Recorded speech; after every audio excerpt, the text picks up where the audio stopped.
अस्सलाम वालेकुम, आप देख रहे हैं खबर। मैं हूं Ali Sarwar. Foreign funding case, PTI ने इलेक्शन कमीशन से अकाउंट्स छुपाए। स्क्रूटनी रिपोर्ट में ये इंकशाफात सामने आए हैं।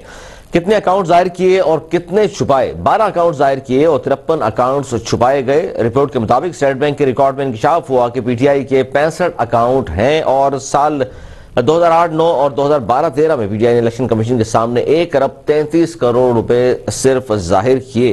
रिपोर्ट में यह बात भी सामने आई है कि पीटीआई की जानिब से इलेक्शन कमीशन में एहतियात से मुतालिक गलत मालूमात फराहम की गई। स्टेट बैंक के हवाले से बहुत अहम यह खबर है कि स्टेट बैंक ने जो स्टेटमेंट जाहिर की थी उसके मुताबिक 1 अरब 64 करोड़ रुपए के एहतियात मौसूल हुए, जबकि पीटीआई ने 31 करोड़ रुपए से ज्यादा रकम इलेक्शन कमीशन में जाहिर ही नहीं की। इसके अलावा न्यूजीलैंड और कनाडा के जो अकाउंट से वहां तक रसाई ही नहीं दी पीटीआई ने। और बहुत अहम केस, 7 साल से ये केस चल रहा है कोर्ट और उसके बाद इलेक्शन कमीशन में। मुख्तलिफ दरखास्तें पीटीआई की जानिब से हर बार डाल दी गई कि जनाब इसको इल्तवा में डाल दिया जाए, फिलहाल इसको रोक दिया जाए और खुफिया रखा जाए। आज भी एक दरखास्त पीटीआई ने जमा कराई और उसमें कहा गया कि तमाम पार्टीज के फॉरेन फंडिंग केस के हवाले से जितने भी केसेस बनते हैं उन सबको मिला लिया जाए और इकट्ठा एक ही बार फैसला किया जाए। जिस पर खासतौर पर जिन्होंने दरखास्त दी 2014 में सबसे पहली जो एप्लीकेशन दी थी, पीटीआई के बानी मेंबरान में शामिल हैं अकबर एस बाबर, उन्होंने कहा कि 2014 से मेरा केस मौजूद है। ये बाकी जितने भी फॉरेन फंडिंग के हवाले से केसेस आ रहे हैं 2017 के बाद आ रहे हैं, तो जो पुराना केस है और जो हतमी मरहले में दाखिल हो चुका है उसको सुनकर फैसला कर दिया जाए। और फॉरेन फंडिंग केस का फैसला यकीनन हलचल मचा देगा। और फॉरेन फंडिंग केस के हवाले से बहुत अहम डेवलपमेंट है ये, खासतौर पर स्क्रूटनी रिपोर्ट बड़ी जामा रिपोर्ट है और इसमें जो इंकशाफात किए गए हैं उसके मुताबिक तो ये हलचल ही हो जाएगी। स्टार न्यूज़ से बात करते हुए साबिक सेक्रेटरी इलेक्शन कमीशन ने तो ये भी कहा कि बहुत ही जामा रिपोर्ट है और उसके बाद हो सकता है इलेक्शन कमीशन फैसला दे और पीटीआई को जो संबल है उसको जाहिर वापस ले ले, तो उसके बाद फिर एक आईनी और कानूनी बहस हो जाएगी और बहुत सारी चीज़ें फिर बहुत ही गंभीर सूरत हाल हो जाएगी। और उसके बाद अगर पाकिस्तान तहरीक इंसाफ सुप्रीम कोर्ट का दरवाज़ा खटखटाती है तो 15 दिन का वक्त होगा उनके पास ये सारे मामलात को समेटने का, वहाँ प्रूफ देने का। लेकिन इस पर आज उसके बाद जब ये फॉरेन फंडिंग केस के हवाले से समाअत हुई इलेक्शन कमीशन में, तो उसके बाद हमने देखा कि पाकिस्तान तहरीक इंसाफ के वज़ीर इत्तलात फवाद चौधरी और वज़ीर मुमलिकत फारूक हबीब सामने आए और उन्होंने प्रेस कॉन्फ्रेंस की। उन्होंने कहा जी पीटीआई फंडिंग का शफाफ सिस्टम रखती है, इलेक्शन कमीशन तमाम पार्टियों से फंडिंग को अवाम के सामने रखे। उन्होंने कहा जी सिर्फ हमसे क्यों पूछा जा रहा है या हमारा केस क्यों सुना जा रहा है, तमाम जितनी भी सियासी जमातें हैं उन सबको अगर फॉरेन फंडिंग होती है, बाहर से पैसा भेजते हैं उनके कारकुनान, उनके वोटर्स, उनके सपोर्टर्स, तो उनका रिकॉर्ड भी सामने आना चाहिए। स्टेट बैंक की जो रिपोर्ट है जिसमें इस तमाम चीज़ों का इंकशाफ हुआ, तो उस 1 अरब 64 करोड़ के एहतियात मौसूल हुए, जाहिर स्टेट बैंक की रिपोर्ट थी। उस पर उन्होंने ये कहा कि ये रिपोर्ट हमारी हुकूमत बनने से पहले की है, यानी कि वो इल्जाम लगा रहे हैं कि शायद वो ज़ेर असर था नून लीग की गवर्नमेंट के, तो इसलिए उन्होंने इसमें शायद कुछ न कुछ इस तरह का किया है कि हमारे खिलाफ सारे फैसले बनते हैं। इसी पर हम बात कर रहे हैं। हमारे साथ मौजूद है नून लीग के सीनियर रहनुमा है आसिफ बाजवा साहब। इसके अलावा दीगर पॉलिटिकल हवाले से जो लीडरान है वो भी हमें ज्वाइन करेंगे, उनसे हम बात करेंगे। आसिफ बाजवा साहब, बहुत खुश आमदीद और शुक्रिया आपका। फॉरेन फंडिंग केस का फैसला लगता है कि हलचल मचा देगा पाकिस्तान की सियासत में, और ये जो बार बार कहा जाता है साफ चली शफाफ चली, और तो लेकिन आज जो स्क्रूटनी रिपोर्ट है इसमें तो बहुत सारे इंकशाफात हुए हैं। क्या कहेंगे? पहले तो आप नून लीग का मौक़िफ़ दे दीजिए इस तरह की जो बात सामने आई है। जी बाजवा साहब। हेलो जी बाजवा साहब, आवाज आ रही है आपको? जी, मुझसे पूछ रहे हैं सर आप, जरा मैं आवाज आपकी ब्रोकन जरा रिपीट कीजिएगा। जी, मैंने कहा ये रिपोर्ट आई है, स्क्रूटनी रिपोर्ट जमा आज करा दी गई है, उसमें बेशुमार इंकशाफात हुए हैं। उसमें फॉरेन फंडिंग केस की स्क्रूटनी रिपोर्ट की मैं बात कर रहा हूँ, स्टेट बैंक की रिपोर्ट। वो तो कह रहे हैं जी ये रिपोर्ट जो स्टेट बैंक ने बनाई है और जिसमें ये बात सामने आई कि इलेक्शन कमीशन में एहतियात से मुतल्लिक गलत मालूमात फराहम की गई है, और बैंक स्टेटमेंट जो है स्टेट बैंक का, उसमें तो ये बताया गया है कि पीटीआई को 1 अरब 64 करोड़ रुपए के एहतियात मौसूल हुए थे, लेकिन पीटीआई ने 31 करोड़ से जायद की रकम इलेक्शन कमीशन में जाहिर ही नहीं की। इस पर सर वो उनका मौक़िफ़ ये है पीटीआई का, वो कहते हैं जी ये रिपोर्ट स्टेट बैंक की हमारे गवर्नमेंट बनने से पहले की है। बिस्मिल्लाहिर्रहमानिर्रहीम।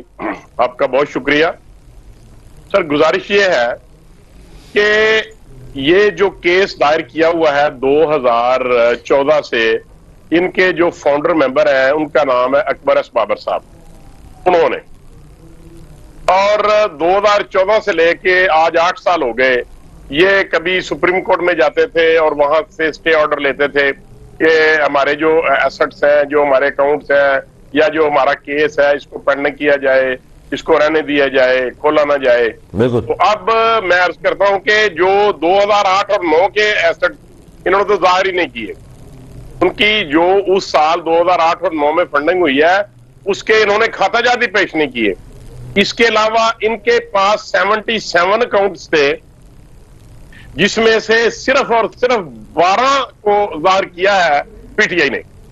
तो अर्ज ये है कि आज तो जो इमरान नियाज़ी साहब है, कैटेगोरिकली उनकी जो ईमानदारी का, जो आज से 3 रोज पहले उन्होंने कहा अपने मुआविनीन खुसूसी को, जो नॉन इलेक्टेड लोग हैं, जो मीडिया एडवाइजर्स हैं इनके, उनको कहा कि मैं एक आपके पास ब्रांड हूं ईमानदारी का, मेरा डंडोरा पीटो। और ये लोग सिर्फ टीवी टॉक शोज में बैठ के ये सिर्फ पॉलिश करते हैं इमरान खान को और उसके बूट पॉलिश करते हैं, और यही समझते हैं कि हमारी तरफ से एक ही बात उन्होंने कहनी है कि जी ईमानदार है, ईमानदार है, ईमानदार है। और अपोजिशन पार्टीज को उन्होंने कहना ये चोर है, ये चोर है, ये चोर है। लेकिन आज की तारीख तक अपोजिशन पार्टीज की कोई चोरी हमारी मियां नवाज शरीफ साहब की, मियां शहबाज साहब की, हमजा साहब की, मरियम की, ख्वाजा आसिफ साहब, हसन इकबाल साहब, ख्वाजा साद रफीक साहब और साबिक प्राइम मिनिस्टर, सबको इन्होंने गिरफ्तार किया, कहीं कोई चोरी नहीं पकड़ी गई। और आज तक अदालतों में ये कहते रहे जी ये संदूक भर भर के, बोरियां भर भर के, इतने वॉल्यूम्स हम लाते रहे हैं, लेकिन कोई भी जो exact according to law of evidence कानून शहादत ऑर्डर 1984 के तहत जो शहादत देनी चाहिए ये मुतलका अदालतों में नहीं दे, पेश नहीं कर सके। लेकिन राणा साहब इसमें बिल्कुल सही है, यहाँ तक बात दुरुस्त है आपकी। अच्छा, वो ये कह रहे हैं अब जो उनका मौकफ आया है, जब ये स्क्रूटनी रिपोर्ट सामने आ गई और तमाम चीजें बेनकाब हुई कि जी 12 अकाउंट सिर्फ जाहिर किए, 67 में से 53 अकाउंट तो जाहिर किए ही नहीं, और 2 ममालिक हैं न्यूजीलैंड और कनाडा, उनके अकाउंट्स तक तो रसाई देने से भी इन्होंने इनकार कर दिया। अच्छा, उसके बाद प्रेस कॉन्फ्रेंस आज जो की है वज़ीर इत्तलात ने, वो ये कह रहे हैं कि जी इलेक्शन कमीशन तमाम पार्टियों की फंडिंग को अवाम के सामने रखे। वो कहते हैं जी सिर्फ हमसे क्यों पूछा जा रहा है, नून लीग है, पीपल्स पार्टी है, जेयूआई है, एमक्यूएम है, जीडी, इन तमाम को क्यों नहीं पूछा जाता पैसा बाहर से कौन भेजता है, कितने अकाउंट्स हैं, क्या क्या कुछ होता रहा है, और इन सबका फिर पूछने के बाद एक ही केस कर लें और फिर इकट्ठा फैसला सुना दीजिए। ये ना हो कि हमें हमारा फैसला पहले आ जाए और इनको बाद में पूछें। नहीं, ऐसी ये टेक्निकली ये एप्लीकेशन दे नहीं सकते, क्योंकि हर पार्टी की जो इंडिपेंडेंट एविडेंस है, हर पार्टी का इंडिपेंडेंट केस है, और ये उनको कह रहे हैं कि आप इनको कंसोलिडेट कर लें। जो लॉ की लैंग्वेज है उसमें कहते हैं कि कंसोलिडेट करना, लेकिन ये कंसोलिडेट अकॉर्डिंग टू लॉ हो नहीं सकता। ये सिर्फ छुपना चाहते हैं, अपनी चोरी को छुपाना चाहते हैं। क्या कहना आपको, तो ये अपनी चोरी को छुपाने के लिए ये ऐसी बातें और ऐसी झूठी दरखास्तें जो लीगल नहीं है वो ये दे रहे हैं। लेकिन इनकी कोई अब एक वक्त आ गया है, ये कहते हैं ना सबकी इकट्ठी सुनी जाए, तो मैं ये अर्ज करता हूं कि ये अपना केस प्लीड करें और अपनी जो एविडेंस है वो दें। हम अपनी देंगे, पीपल्स पार्टी अपनी देगी, जेयूआई अपनी एविडेंस देगी। इनको तो कहना चाहिए, अगर ये इंसाफ पसंद है, अगर ये तहरीके इंसाफ वाले हैं, अगर ये नया पाकिस्तान बनाने वाले हैं, तो इनको कहना चाहिए कि फौरी तौर पे हमारा फैसला करें जी, अकॉर्डिंग टू लॉ। फौरी तौर पे फैसला, ये जो आप बार बार कह रहे हैं, देखिए 7 साल से केस चल रहा है और पीटीआई के सीनियर रहनुमा एमएनए है, नेशनल असेंबली के मेंबर है, नुसरत वाहिद साहिबा भी हमारे साथ तो मौजूद हैं। नुसरत वाहिद साहिबा, ये बार बार जो बात हो रही है फॉरेन फंडिंग केस के हवाले से, 7 साल से केस चल रहा है और अभी स्क्रूटनी रिपोर्ट जो जमा हुई है उसमें ये बताया गया है कि पीटीआई ने 12 अकाउंट सिर्फ जाहिर किए हैं, हालांकि इनके पास 67 अकाउंट्स हैं, 53 अकाउंट्स छुपा लिए। तो अब नून लीग का ये कहना है कि जी इतने संगीन फ्रॉड किए तो तारीख में ऐसा कभी नहीं हुआ और इमरान खान ने अवाम की खून पसीने की कमाई जो है उससे ऐश कर रहे हैं। क्या कहेंगे इस पर आप? बिस्मिल्लाहिर्रहमानिर्रहीम। बहुत शुक्रिया आपका अपने प्रोग्राम में मुझे इनवाइट करने का। देखें, अभी फवाद चौधरी ने थोड़ी देर पहले कहा है कि जी स्टेट बैंक की रिपोर्ट जो है वो हमारी हुकूमत बनने से पहले की है, ठीक है, और पीटीआई के 26 अकाउंट्स में से 28 अकाउंट्स इस्तेमाल ही नहीं होते हुए, कभी भी नहीं हुए, और 18 अकाउंट्स में से 8 अकाउंट ऐसे हैं जिनमें फंड आ रहे हैं, अभी भी आ रहे हैं। इसका मतलब है, तो ये जो चीजें हैं जिसके बारे में मेरे भाई बात कर रहे होंगे, मुझे बिल्कुल नहीं पता कि क्या बात कर रहे थे, क्योंकि मैं अभी अभी कनेक्ट हुई हूँ उससे। तो लोगों का ख्याल है कि हमने 53 अकाउंट छुपा लिए हैं, इलेक्शन कमीशन में सिर्फ 12 अकाउंट जाहिर किए हैं। तो इस तरह की कोई चीज नहीं है। मैंने अभी जैसे आपको बताया कि पीटीआई ना बेईमानी करती है और ना ही किसी चोरी का मुर्तकिब हुई है। फंड आज से नहीं, पता नहीं कितने हजार सालों से जारी है। लोग इमरान खान को बेइंतहा फंडिंग करते थे, आज से नहीं, बहुत सालों से कर रहे हैं। और नेशनल जो हॉस्पिटल बना है इनका, कैंसर हॉस्पिटल, या उससे पहले कॉलेज जो बनाया उन्होंने मियांवाली में, या इस तरह की और चीजें, ये सारी फंड रेजिंग से ही हुई हैं।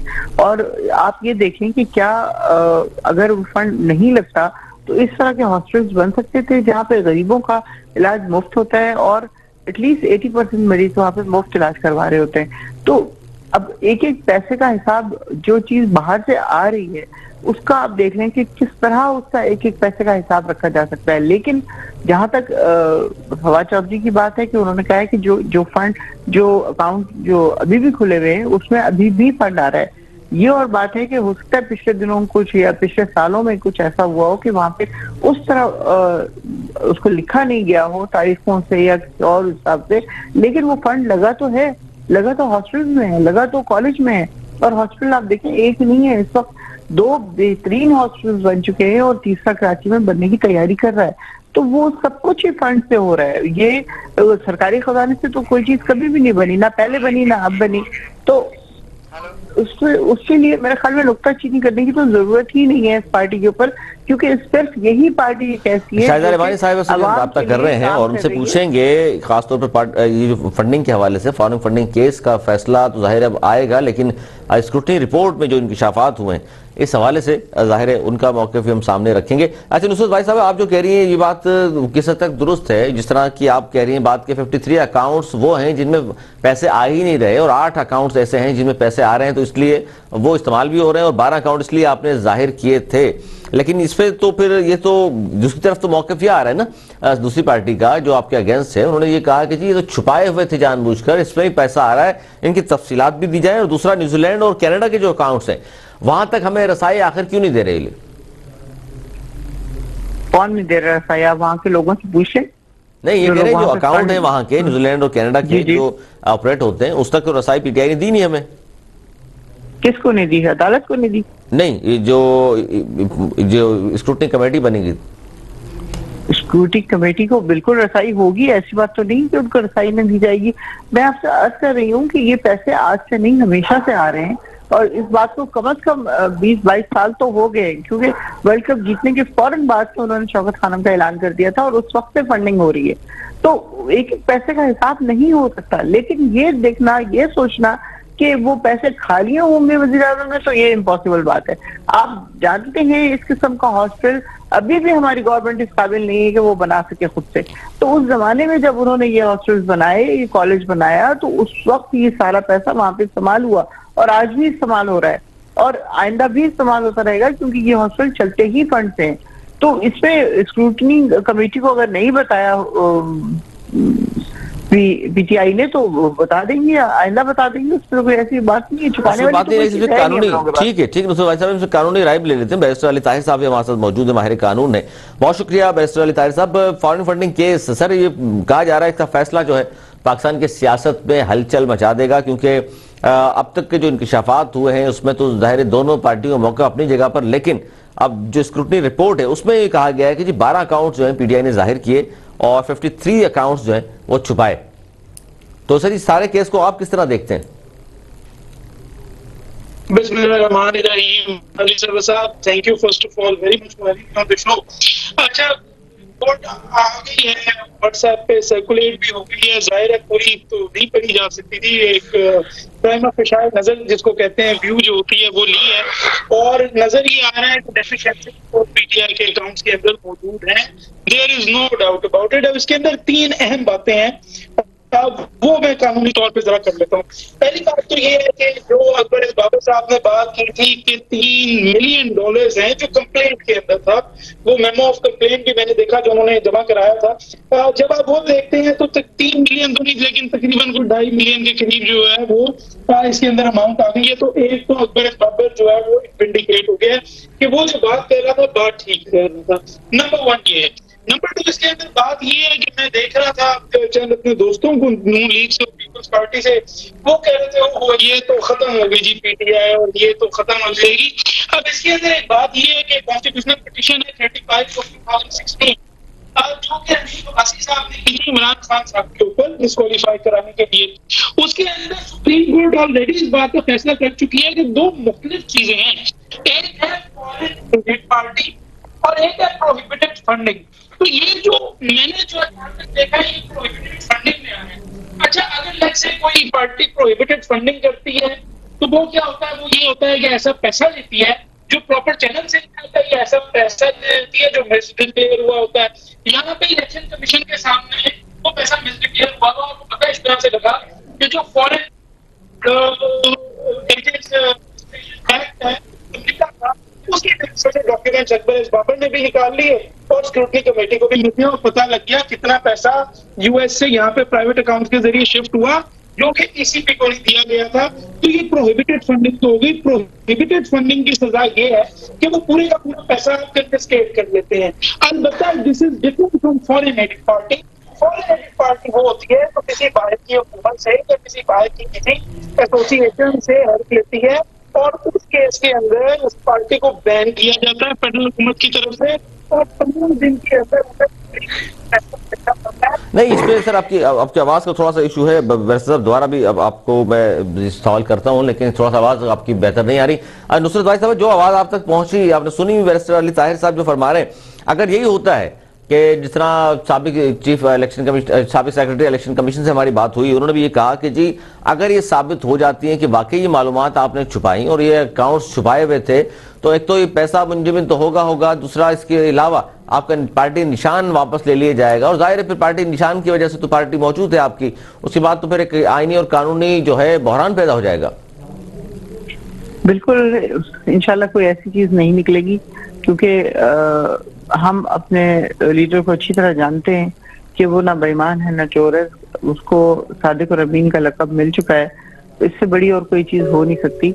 ये और बात है कि जो इर्द गिर्द लोग होते हैं उनमें से कौन क्या करतब करता है, कोई क्या करता है, उसके बारे में जाहिर है कोई भी गारंटी नहीं दे सकता। जब इंसान अपने बच्चों की गारंटी नहीं दे सकता, अपने शौहर की गारंटी नहीं दे सकता, अपने दोस्तों की गारंटी नहीं दे सकता, तो कैसे उन साथियों की गारंटी दे जो फंड इकट्ठा कर रहे हैं। क्योंकि बहुत सारे ऐसे केसेस हमारी पार्टी में हुए जो बाहर जाके अमेरिका, यूएस या यूएई, दुबई, फलां जगहों पे जाके ये फंड रेजिंग करते थे और उसके बाद एक नॉमिनल सा पार्ट जो है वो पार्टी को देते थे और उसके बाद बाकी अपनी जेब में रख लेते थे। तो उन सारे लोगों का जिन का जैसे जैसे पता चलता गया उनको निकालते गए पार्टी से। ये बात तो दुरुस्त है कि इस पर क्या कहेंगे शायद रहमानी साहिबा, बहुत शुक्रिया आपने वक्त दिया। ये बात कर रही नुसरत भाई साहिबा, ये भी ये कह रही है कि देखिए इमरान खान साहब तो बिल्कुल सादिक अमीन हैं और ये तो आपको मालूम है कि कोर्ट ने भी करार दिया उनको, लेकिन उनके इर्द गिर्द जो लोग हैं उनकी तो गारंटी हम नहीं ले सकते। उन्होंने अगर कुछ किया है या कोई छुपाई है कोई चीज या पार्टी फंडिंग में कोई मसला किया है तो उनका तो कोई गारंटी नहीं, लेकिन इमरान खान साहब जो है ना ब्रांड है और वो ऐसा काम नहीं कर सकते। देखिए जी, सबसे पहली बात तो ये होती है कि पार्टी जो चला रहा होता है, पार्टी सरबराह होता है, अच्छा होता है तो पार्टी सरबराह को क्रेडिट जाता है, बुरा होता है तो भी पार्टी सरबराह को क्रेडिट जाता है। इतनी बड़ी फॉरेन फंडिंग केस था और जब ये केस को आया इलेक्शन कमीशन ने कोर्ट में तो इनको नहीं पता था कि इसमें क्या खामियां हैं, क्या गलतियां हैं। ये हर बात को अपने साथियों पे, अपने मेंबरान पर डाल के अपने आप को क्यों बचाना चाहते हैं। आप बताएं कि जिसको ये सादिक अमीन कहते हैं, हम सब के सामने उसका कैरेक्टर, उसका माजी सब कुछ मौजूद है और हम तो किसी की जाती जिंदगी पे नहीं जाना चाहते, लेकिन जाती जिंदगी पे आप उठा के देख लें और तमाम चीजें उठा के देख लें, क्या ये शख्स है इस काबिल के जिसको सादिक अमीन कहा जाए। मैं समझती हूँ कि नबी हजरत मोहम्मद सल्लल्लाहु अलैहि वसल्लम के बाद कोई साजिश अमीन नहीं। हर शख्स कहीं ना कहीं अपने मफाद के लिए झूठ बोलता है, इस तरह कहना ही गुनाह कबीरा है। और इस तरीके की बात आप देखें कि इसके लिए बार बार इस्तीफे क्यों जाते रहे, क्यों अपनी टीम को भेजते रहे इसके लिए? अगर आप सच्चे थे तो आप कहते कि जी ये मेरे साथियों की गलती है, बिल्कुल सजा दें, इनको लटका दें, मैं इसके लिए इससे नहीं लूंगा। लेकिन आप उसके लिए सारे काम करते रहे और फिर उनको बचाने के लिए पता नहीं किस तरह से ये लोग बात करते हैं। क्यों इनको खौफ खुदा नहीं है? क्यों इस तरह की बात करके सीखना चाहते हैं? अगर कोई साथी पैमान था, गलत था, तो जब तक पैसे आ रहे थे इतना बड़ा बनी गाला, हम तो पूछते हैं ना ये बनी गाला कैसे चल रहा है, ये महलात कैसे चल रहे हैं? आपकी तो कोई सोर्स ऑफ इनकम नहीं थी। नहीं, तो सोर्स ऑफ इनकम नहीं थी, ये भी सब बड़ा सवाल है। सोर्स ऑफ इनकम अगर नहीं है खान साहब की, बज़ाहिर तो नहीं है। 2017 में चंद हजार रुपए टैक्स उन्होंने दिया था, लेकिन 2019 में वज़ीर-ए-आज़म बनने के बाद नुसरत वाहिद साहिबा 98 लाख यानी कि तकरीबन लगभग 1 करोड़ रुपया टैक्स दिया है उन्होंने। तो ये बात समझ में नहीं आ रही लोगों को कि वज़ीर-ए-आज़म बनने से 1 साल पहले तक हजारों रुपए सिर्फ टैक्स था, चंद हजार टैक्स, और वज़ीर-ए-आज़म बनने के 1 साल के बाद 98 लाख टैक्स दिया 2019 में। तो इस दौरान क्या कोई कारोबार कर रहे हैं इमरान खान साहब? आपके इल्म में है ये बात? कि अगर वो टैक्स ना दें तो सारे उनके पीछे पड़ जाएं, और अगर टैक्स दें तो भी आप उनके पीछे पड़ जाएं। कहाँ से आए, क्यों आए? आप ये देखें कि वो वजीर आजम है। जिस तरह हम यहाँ से कराची से जाते हैं किसी स्टैंडिंग कमेटी की मीटिंग में तो हमें उसके पैसे मिलते हैं, हम सेशन अटेंड करते हैं हमें उसके पैसे मिलते हैं, हमें तनख्वाह अलग से मिलती है। वो सारे मिला के सब कुछ करके जो मैंने टैक्स किया है वो 1,58,000 और कुछ रुपए हैं, कुछ 100 रुपए। तो वो जो वजीर आजम है, क्या उनका हर चीज हमसे बहुत ज्यादा नहीं होगी? क्यों अगर वो फॉरेन टूर पे जा रहे हैं या कहीं और जा रहे हैं या कोई गवर्नमेंट के हिसाब से कोई चीज वो कर रहे हैं तो हो सकता है उनको भी उसके मिलते हो, मुझे इस बात का नहीं पता। नहीं, दुरुस्त है आपकी बात। यहाँ तक तो कि आपने 1,58,000 रुपए टैक्स दिया है और सारी इमारात मिलाने के बाद आप कह रही हैं टैक्स बना आपका, तो वज़ीर आज़म का इससे डबल हो जाता, 5, 7, 8, 10, 20 लाख। लेकिन 98 लाख, क्योंकि देखिए ये जो बात आप कर रही हैं शायद रहमानी साहब मुत्तफिक इस बात से कि आपका भी टैक्स तकरीबन कोई 1.5 लाख पौने 2 लाख रुपए बनता है। तो इस हवाले से अगर जिस तरह नुसरत वाहिद साहिबा की बात मान ली जाए कि जी जाहिर है आपके मरात या तनख्वाह कुछ और होगी, वज़ीर आज़म है उनकी बहुत ज्यादा है, तो उस हवाले से वो तमाम चीजें मिला ली जाए तो 98 लाख रुपए टैक्स बनेगा। एक मिनट जी, मैं 1 मिनट शाहिदा रहमानी साहिबा देखिए बात ये है हो जाएगी, ऐसा नहीं होगा कि वो पता नहीं चलेगा किसी को, सब पता। वजीर आजम साहब का कोई बिजनेस नहीं है, तनख्वाह उन्होंने कहा कि जी मेरा 2 लाख में गुजारा नहीं होता, चले 2 नहीं आप 10 लाख रख लें, तो आप 98 लाख रुपए का टैक्स कहाँ से दे रहे हैं? आपका ज्यादा से ज्यादा हो जाएगी आपने। अच्छा यही चीज आप दूसरों को तो चोर डाकू कहते हैं, जिनके अपने बिजनेस है, जायदादें हैं अरबों खरबों की, जिनकी जमीनें हैं, जरिए जमीनें हैं, खेती बाड़ी, हमेशा से आप उनको तो चोर डाकू कहें, और जिनके ना तो विरासत में कुछ मिला सिवाय एक करब बाप के, और बाकी उनके विरासत में भी कुछ नहीं था, आज उनके अरबों खरबों की प्रॉपर्टी उनकी बहनों की भी आ गई। और आप ये देखेंगे किस तरीके से फॉरेन फंडिंग में कमाया गया, और फिर उसको छुपाने के लिए आज आप लोग खड़े हैं। बड़ी शर्म की बात है भाई, शर्म की बात है जी, छुपाना नहीं चाहिए। इस पर एक बड़ी अहम बात बाजवा साहब आपसे भी नून लीग का मैं मौकफ ले लूं, क्योंकि इस पर तो मौकफ आ गया पीपल्स पार्टी का भी और पीटीआई का भी। शहबाज शरीफ साहब ने जो टैक्स दिया 82 लाख, जबकि इमरान खान साहब 98 लाख टैक्स। तो सर आपके तो लीडर के पास उनके तो कारोबार भी है, उनके तो मिले भी हैं, शुगर मिले भी हैं, इतना कम टैक्स, और खान साहब 98 लाख टैक्स। देखिए बात यह है कि जब भी कोई बात करते हैं ना पीटीआई वाले, तो उनको ये पता नहीं होता कि हम किसी की फेवर में बात कर रहे हैं या किसी के अगेंस्ट बात कर रहे हैं। उनका काम सिर्फ यही है कि इमरान नियाज़ी साहब को डिफेंड करना और दूसरी पार्टियों पे कीचड़ उछालना। ये काम तो सबका है, ये तो भाई साहब आप भी तो करेंगे ये काम, अपनी पार्टी को डिफेंड करेंगे, अपने लीडर को डिफेंड करेंगे। अब मैं आपसे पूछ लूंगा मियां साहब आपस में, तो आप डिफेंड करेंगे कि जी बड़ा बीमार है, बड़ा मसला चल रहा है। हजारों में टैक्स था, जब उनका कोई सोर्स ऑफ इनकम नहीं है। अब मीडिया में हजारों दफा ये क्वेश्चन आने पूछा लोगों ने पीटीआई के दोस्तों से कि भाई बताएं मियां, आपके जो प्राइम मिनिस्टर है इमरान नियाज़ी साहब, उनका सोर्स ऑफ इनकम क्या है? नहीं है ना, नुसरत भाई साहब कह रही है जी सोर्स ऑफ इनकम का हमें नहीं मालूम, लेकिन वज़ीर आज़म है, उनको बाहर से तोहफे तोहफे मिलते हैं। करोड़ में कहां से आ गया? इसका मतलब है अरबों और खरबों रुपए का उन्होंने बिजनेस किया है, और कहां से किया? वो कहते हैं मेरे पास कुछ भी नहीं है। मेरे पास सोर्स ऑफ इनकम नहीं है, मुझे तनख्वाह मिलती है 2 लाख रुपए, मेरा उसमें गुजारा नहीं होता और मैं इस तरह करता हूं। तो ये एक बहुत बड़ा क्वेश्चन है। आज कौम पूछती है उनसे कि आपने 1 करोड़ पे जो इनकम टैक्स दिया है वो कहां से दिया है। पहली बात तो ये है कि 1 करोड़ रुपए कहां से आया। दूसरी बात ये है कि वो कौन सा बिजनेस है। नहीं, इसके वो बावजूद किन साहब सवाल तो पैसों ये से भी है शुरू ना हुआ। सर, सवाल तो ये भी है इस पे कि 1 करोड़ टैक्स दे रहे हैं अगर खान साहब, तो फिर कितनी इनकम होगी जिस पर 1 करोड़ बनता है। वैसे साहब क्या कहेंगे इस पे? ये कानूनी सर इसमें चीजें तो होती हैं कि वज़ीर आज़म साहब अगर ये फरमा रहे हैं, और बल्कि फरमा क्या रहे हैं, उन्होंने ये रिकॉर्ड दे दिया कि 98 लाख मैंने टैक्स दिया है जी 2019 में, ये जमा कराई ये रिपोर्ट उन्होंने। तो इस पर सवाल तो उठ सकते हैं कि जी सोर्स ऑफ इनकम अगर नहीं है आपकी, उसके बावजूद भी वज़ीर आज़म बनने के बाद 98 लाख टैक्स दिया है। वज़ीर आज़म बनने से 1 साल पहले आप वो चंद हजार रुपए टैक्स देते थे। अच्छा देखिए, मैं इसके ऊपर बड़ी सिंपल यही बात कह सकता हूँ कि अगर कोई बंदा ज्यादा टैक्स दे रहा है और प्रॉपर अपना हिस्सा दे रहा है, उसको अप्रिशिएट करना चाहिए, टैक्स चोरी को डिस्करेज करना चाहिए।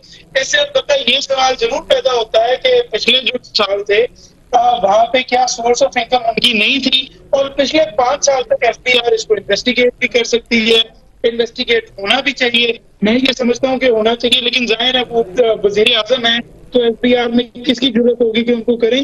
अलबत्ता ये कोई नई कहानी नहीं है, आप उठा के देख लें। पीपल्स पार्टी के यूसुफ रजा गिलानी साहब हैं, उन्होंने सिरे से अपनी रिटर्न भी जमा नहीं कराई। उन्होंने कहा क्या हुआ अगर मैं अच्छा छोटा सर मुझे ब्रेक ले लो। ये बात दुरुस्त है कि FBI और जितने भी इदारे हैं ज़ाहिर हुकूमत के मातहत हैं, ये अगर कोई कहता भी है तो इस तरह से आज़ादाना शफाफ अंदाज से तहकीकात तो नहीं हो सकेंगी। अगर कोई एप्लीकेशन देता भी है, क्योंकि वज़ीर आज़म को ज़ाहिर है इस पर अगर सवाल उठेगा तो शवाहिद तो देने पड़ेंगे कि 2017 में क्यों टैक्स कम था, और 2019 की रिपोर्ट अगर उन्होंने जमा की है अपने टैक्स की और 98 लाख उन्होंने टैक्स दिया है, तो ये इतनी रकम कहां से आ रही है जिस पर 98 लाख टैक्स बनता है। इस पर मजीद बात करेंगे छोटे से ब्रेक के बाद। कहीं मत जाइएगा, देखते रहिए।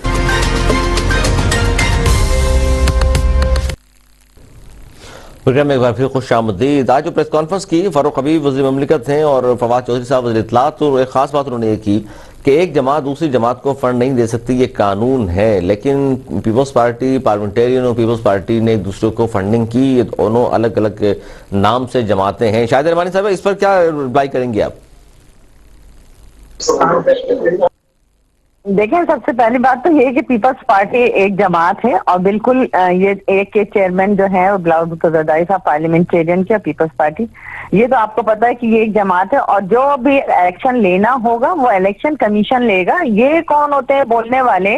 इन्होंने जो इतने अपने बताएं कि ये जो गैर ममनुआ फॉरेन फंडिंग होती रही, ये जो इन्होंने 53 बैंक अकाउंट छुपाए, गलत एदाद शुमार इलेक्शन कमीशन में जमा कराए, और जो इनकी फंडिंग है उसमें इनकी तारीख तक दर्ज नहीं है।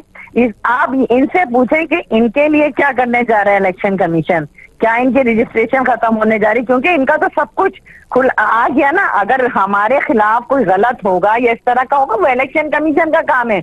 हमने चोरी तो नहीं की, हमने फॉरेन फंडिंग के हवाले से इस तरह दूसरे मुल्कों में शौकत खानम के नाम पे पैसे लेके यहाँ लाके पार्टी में जमा करा के धरने तो नहीं दिए। धरने दे दे के उसके अंदर जो खाने खिलाए जाते थे, जो लोगों को खरीदा जाता था, अपने इनके अपने मेंबर ने भी आपने देखा होगा एक सहाफ़ी को इंटरव्यू देते हुए कहा, अब इनके मोहसिन बेग साहब ने जो बात कही कि कितने अरब में कितने लोगों को खरीदा गया, किस तरह से इन्होंने करप्शन की, वो सब तो बिल्कुल खुला इनके अपने मेंबर्स बता रहे हैं कि इनके घर के खर्चे कौन चलाता था। तो खान साहब को अगर अखलाकी जुर्रत तो बताए ना आकर कि वो गलत कह रहे हैं तो केस कर दें।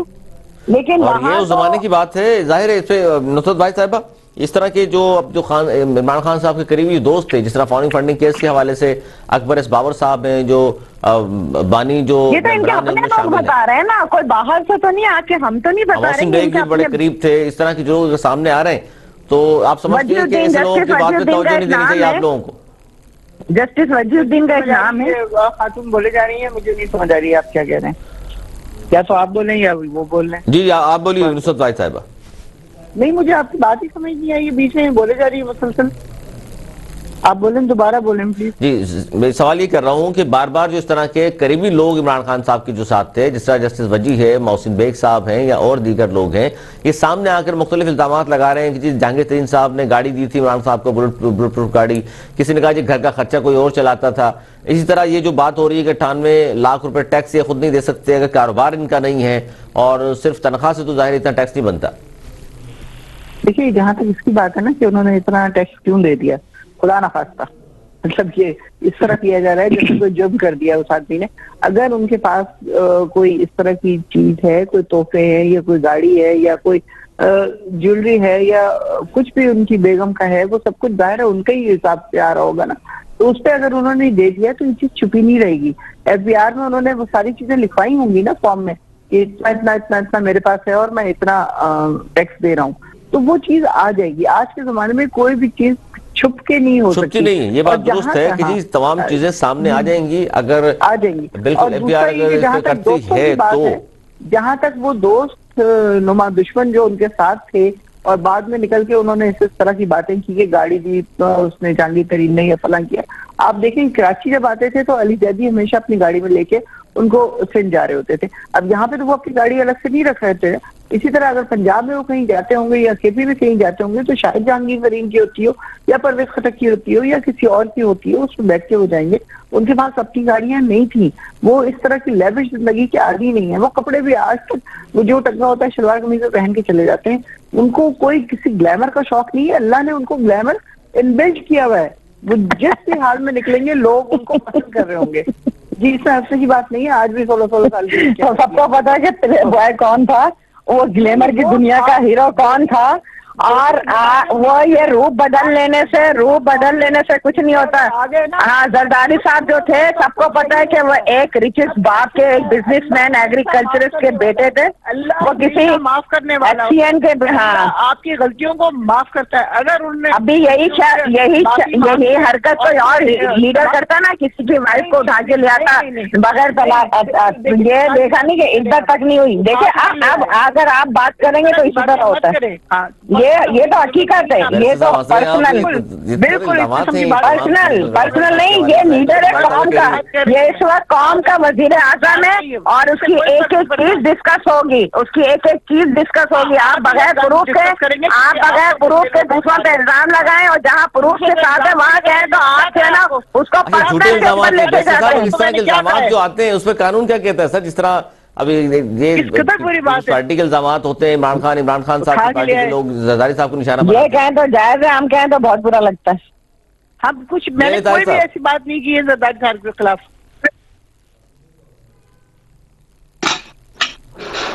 जी बैरिस्टर साहब, जी मुझे सवाल रिपीट कर दें, वो चूंकि खवातीन आपस में लड़ रही थी, मुझे सवाल समझ नहीं लड़ नहीं। वो इल्जामात ये है कि जाहिर है इल्जाम तो इल्जाम है, अब उसको साबित करना है। वो इमरान खान साहब के ऊपर हो या आसिफ अली जरदारी साहब के ऊपर हो। नुसरत फाइज साहब कह रही हैं जी जितना सादा जिंदगी गुजार रहे हैं इमरान खान साहब, जो मिले पहन लेते हैं, जो मिले खा लेते हैं, और उनके बाद अपना कुछ भी नहीं था, बहुत ज्यादा कोई लेविश लाइफ नहीं है उनकी।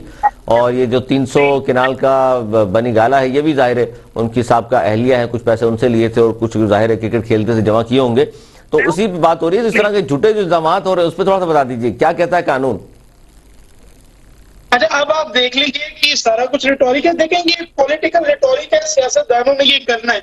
मैं समझता हूँ कानून को और अदालतों को इसके बीच में नहीं पड़ना चाहिए। अगर दो सियासतदान एक दूसरे के ऊपर टॉक शो में बैठ के कीचड़ उछालना चाहते हैं, उछालते हैं टू देयर हार्ट्स कंटेंट। आप ये देखिए कि असल मसला क्या है। असल मसला ये है कि इस मुल्क के अंदर एक पॉलिटिकल पार्टी और एक नहीं कई पॉलिटिकल पार्टीज बाहर से फंड्स लेके आती हैं, बाहर अपनी कंपनीज बनाती हैं, फॉरेन एजेंट्स अपॉइंट करती हैं बगैर मुल्की कवानीन के तहत। यहाँ पर पैसे आते हैं और यहाँ पर हम लोग बड़ी बड़ी बातें करते हैं।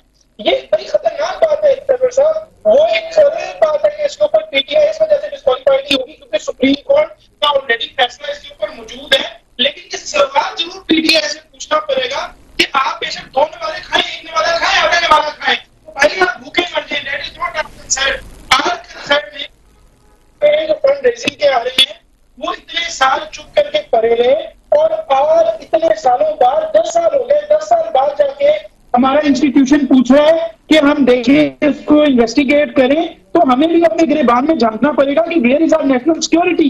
अगर हमारी पॉलिटिकल पार्टीज ये आपस में ये नेट पिकिंग से निकले, लड़ाई झगड़ों से निकले, तो हम कोई ग्राउंड रूल एस्टेब्लिश करें और हम भी कोई दुनिया में आगे की तरफ बढ़े।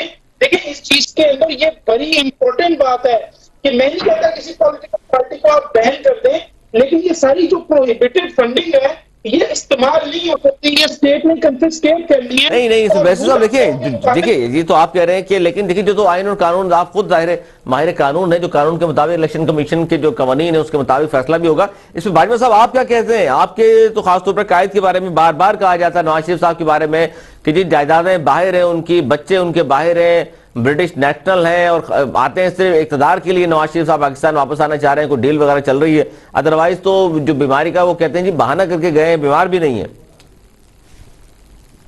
देखिए पहली बात तो ये है कि जो बच्चों के अकाउंट्स की बाबत बात करते हैं या उनके बिजनेस की बाबत बात करते हैं, तो पाकिस्तान के कॉन्स्टिट्यूशन में कहीं भी ये पाबंदी नहीं है कि पाकिस्तान का शहरी जो है वो किसी दूसरे मुल्क में कारोबार नहीं कर सकता। तो चूंकि आपके इल्म में है कि जब परवेज मुशर्रफ ने कू किया और उस वक्त उनको यहाँ से जबरदस्ती बैरून मुल्क भिजवा दिया गया और वहां इन्होंने कारोबार शुरू किया, फिर रिकॉर्ड पे आके वहां से वो यूके चले गए और वहां वो आजकल कारोबार करते हैं। नंबर 1। नंबर 2 सर ये कारोबार बाहर गया कि जो कह रहे हैं बाहर भेज दिया और वहां से कारोबार कर लिया, तो जो बाहर भेजा था पैसा वैसा साथ था जो वहां कारोबार कर लिया। लोग ये सवाल कर रहे थे और मेरा भी हक है कि मैं इनसे पूछ सकता हूँ कि ये कहां से बता सकेंगे, या FBI क्या इनसे नहीं पूछेगा कि अगर 2018 में या 17 में उनके हजारों रुपए वो सालाना इनकम टैक्स देते थे, तो आज उन्होंने तकरीबन 1 करोड़ रुपया टैक्स दिया है। ये 1 करोड़ कहां से आया है जो उन्होंने टैक्स दिया है? नंबर 1। नंबर 2 ये टैक्स तो जहां से भी आया, लेकिन वो ये कह रही है नुसरत भाई साहिबा कि अगर टैक्स दिया है इसमें बुरी बात क्या है? वो कह रहे हैं यार नहीं दो तो फिर आप कहते हैं टैक्स चोरी कर लिया, उन्होंने ईमानदारी से दे दिया जितना बनता था। बात है सर, ये मैं अप्रिशिएट करता हूं कि बहुत अच्छी बात है, लेकिन क्या कानून ये नहीं पूछ सकता? क्या नहीं कानून तो पूछेगा कि 1 करोड़ रुपए टैक्स बना है तो यकीनन ये कौन सा बिजनेस है जिससे आपने भाई साहब और वैसे साहब बता सकते हैं कि कम से कम भी कोई आमदनी 7-8 करोड़ तो होगी जब 1 करोड़ टैक्स बना है। क्या वो कहां से आया? मेरा ख्याल है कि जमाइमा ने ही इनको गिफ्ट किया होगा, अदरवाइज तो वो कहते हैं कि मैं बहुत गरीब आदमी हूँ, सादा कपड़े पहनता हूँ, जो मिले 2-3 किलो गोश्त खा जाता हूँ एक वक्त में, और इस तरह जो सारे मामला था वो आपके सामने ही है। ये अब कोई ढकी छुपी बात नहीं रह गई। अब अच्छा नहीं सर, वो तो देखिए जमाइमा का बार-बार नाम ले रहे हैं, जमाइमा से तो जाहिर खत्म हो गई ना, वो अब क्यों मदद करेंगी? सबको मानना पड़ेगा। और ये मैंने इससे भी पहले भी अर्ज किया कि इनका ये क्वेश्चन करना कि इसको कंसोलिडेट कर दें, ये बिल्कुल बहुत ही गलत बात है और ये पॉसिबल नहीं है कानून की नजर में। इनको चाहिए कि आप विद क्लीन हैंड्स ये अपनी बात करें, और ये जो लिए फिरते हैं ना एक वो सर्टिफिकेट सादक और अमीन का, ये साबित हो गया कि ये सादक और अमीन ना थे ना है, ये पाकिस्तान के सबसे बड़े ये जो बात आप कर रहे हैं यही बात शाहिद रहमानी साहिबा भी कर रही है। शाहिद रहमानी साहिबा तो इस्लामी हवाले से कह रही है कि जी किसी और को कहना भी नहीं चाहिए सादिक अमीन, और खान साहब को ये कहता है अगर कोई PTI वाला तो बहुत ही गलत बात है, मजहबी हवाले से भी अखलाकी हवाले से भी। ये तो सकते नहीं ना, दूसरी पार्टीज को, अपोजिशन पार्टीज को ये चोर चोर कहते हैं, और कोई चोरी आज तक जो पनामा पेपर्स था उसमें भी साबित नहीं कर सके। पनामा पेपर्स में नाम नहीं था, लेकिन ये फिर भी झूठ बोलते पनामा पेपर्स में नाम था, बात थी, सजा तो दी गई अपने बेटे से। सर ये तो अदालतों में आप साबित करें ना, सजा गलत मिली या सही मिली। भाटी साहब ये बात तो दुरुस्त है आपके लिए। वैसे साहब आप कुछ कह रहे हैं क्या सर? मैंने सर ये तो अदालतों में प्रूफ करना पड़ेगा आपको, सजाएं गलत हैं तो उस पर अपीलें चल रही हैं मियां साहब की। अली ताहिर साहब आपके कुछ ऐड करना चाह रहे हैं? ये बात हो रही थी FBR की कानूनी पावर्स पे। मैं सिर्फ आपकी ऑडियंस को ये बताना चाहता हूँ कि पिछले 5 साल तक की तहकीकात FBR कर सकती है। अनफॉर्चुनेटली अली सरवर साहब, मसला ये है कि पीपल्स पार्टी ने भी, नून लीग ने भी और इस वक्त PTI ने भी, जो अपने बड़े बड़े दोस्त हैं, इनको टैक्स के मजे लगाए हुए हैं। FBR सिर्फ गरीब बंदे पर टैक्स इंक्रीज करती है, कभी बड़ी मछली को नहीं पकड़ती। मैं आपको चंद मिसालें दे देता हूँ। फर्टिलाइजर कंपनीज को इन्होंने 12 बिलियन पाकिस्तानी रुपीस की जो एक गैस इंफ्रास्ट्रक्चर डेवलपमेंट सेल था वो माफ करवाया, और वजीर आजम ने एक नहीं, दो नहीं, 3 एमनेस्टी स्कीम्स दी है। तो ये जब हम बातें करते हैं ना कि एफबीआर जो है वो ये टैक्स चोरी पे क्रैकडाउन कर लेगी, तो ये बात सुन के मुझे सिर्फ हंसी आती है। सिर्फ मैं ये ऐड ऑन करना चाहता हूँ। जी शाहिदा रहमानी साहब, देखिए ना सर, क्या कहेंगे मैं इस पर ये आप? करता हूँ कि पाकिस्तान की तारीख गवाह है। आप रिकॉर्ड निकाल के देख लें कि जब से पाकिस्तान बना है उस वक्त से लेकर आज तक इतने कर्जे माफ नहीं हुए जितने इस प्राइम मिनिस्टर ने लोगों के कर्जे माफ किए हैं। ये रिकॉर्ड की बात है, ये आपके लिए खबर भी हो सकती है। आपने शायद ये सारा कुछ जो है बाजवा साहब, आप ये कह रहे हैं कर्जे माफ किए तो खिलाफ कानून से नहीं काम किए, ये बताना चाह रहे हैं आप? ने वापस ने इतने कर्जे माफ नहीं किए जितने इमरान नियाज़ी साहब ने अपने दौरे हुकूमत में किए हैं। और एफबीआर जो है ये 5 साल नहीं 6 साल का जो अरसा है उस अच्छा साहब, आखिरी सवाल आपसे ये बताइए कि ये जो केस है फॉरेन फंडिंग का, आप माहिर कानून है, क्या कहते हैं कि इस स्क्रूटनी रिपोर्ट की रोशनी में कि जी 12 अकाउंट सिर्फ जाहिर की पीटीआई ने, 53 अकाउंट छुपा लिए और 1 अरब 64 करोड़ अतियात मौसूल हुए, लेकिन तस्लीम उन्होंने 1 अरब और 33 करोड़ रुपए सिर्फ जाहिर किए। अब 31 अरब रुपए से जायद की रकम इलेक्शन कमीशन में जाहिर नहीं की और 2 ममालिक न्यूजीलैंड और कनाडा उनके अकाउंट तक रसाई भी नहीं दी। बतौर माहिर कानून क्या लगता है आपको कि क्या फैसला हो सकता है?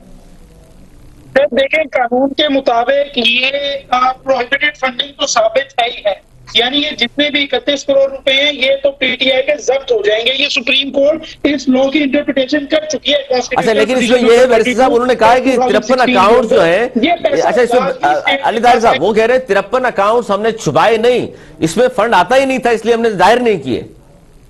नहीं, ये तो अगर आए ना आए that is different. You have to show it to the election commission, you have to declare it. And वो स्क्रूटनी कमेटी ने पकड़ लिया है कि कितने अकाउंट जो है वो ऑडिटर्स ने छुपाए। जिस ऑडिटर ने डेट तक ऊपर नहीं डाली, यानी अकाउंटिंग स्टैंडर्ड्स की धज्जियां उड़ा दी, वो मैंने देखा है। तो ये बिल्कुल बच्चों जैसी बातें नहीं करनी चाहिए कि अकाउंट ऐसे थे जिसमें पैसे नहीं आते थे। ये बच्चों वाली बात हो जाएगी, बच्चों वाली बातें नहीं करनी चाहिए। बात बड़ी सिंपल है। इसमें एक चीज ये देखनी पड़ेगी कि अगर खुदा ना खास्ता ये चीज इस तरफ चली गई कि it is a foreign aided party, तो पीटीआई बैन भी हो सकती है। और अब देखना ये है कि अभी तक फॉरेन एडेड पार्टी वो मुझे नहीं नजर आ रही, लेकिन प्रोहिबिटेड फंडिंग नजर आ रही है। और आफ्टर पीटीआई इलेक्शन कमीशन की ये भी जिम्मेदारी बनती है कि जो बाकी एप्लीकेशन दूसरी पॉलिटिकल पार्टीज में है उनके ऊपर भी स्क्रूटनी कमेटी बैठ के दूध का दूध और पानी का पानी करें। पानी का पानी करेगी। बहुत शुक्रिया शाहिद रहमानी साहब, आसिफ बाजवा साहब, बैरिस्टर अली ताहिर साहब, बहुत शुक्रिया। ये था आज का प्रोग्राम जो हमने किया। फॉरेन फंडिंग केस का फैसला जब आएगा तो हलचल यकीन मचा देगा, क्योंकि पीटीआई ने इलेक्शन कमीशन से अकाउंट छुपाए जो सामने आए हैं कि 12 अकाउंट सिर्फ जाहिर किए, 53 अकाउंट 53 अकाउंट छुपा लिए 67 में से। और फॉरेन फंडिंग केस बहुत अहम है, और जबकि दावा है पाकिस्तान तहरीक इंसाफ का साफ चली, शफाफ चली, लेकिन अब एक तरफ फॉरेन फंडिंग केस का फैसला और जिस तरह अकाउंट छुपाए गए, जिस तरह पैसे छुपाए गए जो जाहिर नहीं किए गए, जिस तरह 2 मालिक के अकाउंट्स तक रसाई नहीं दी, तो लगता यह है कि बहुत अहम फैसला बहुत जल्द सामने आएगा। और फिर उस पर पाकिस्तान की सियासत में इस आज की स्क्रूटनी रिपोर्ट के हवाले से बहुत ज़्यादा हलचल है। आज तक के लिए इतना ही। अगले प्रोग्राम तक के लिए सरवर मेरी टीम को दी इजाज़त।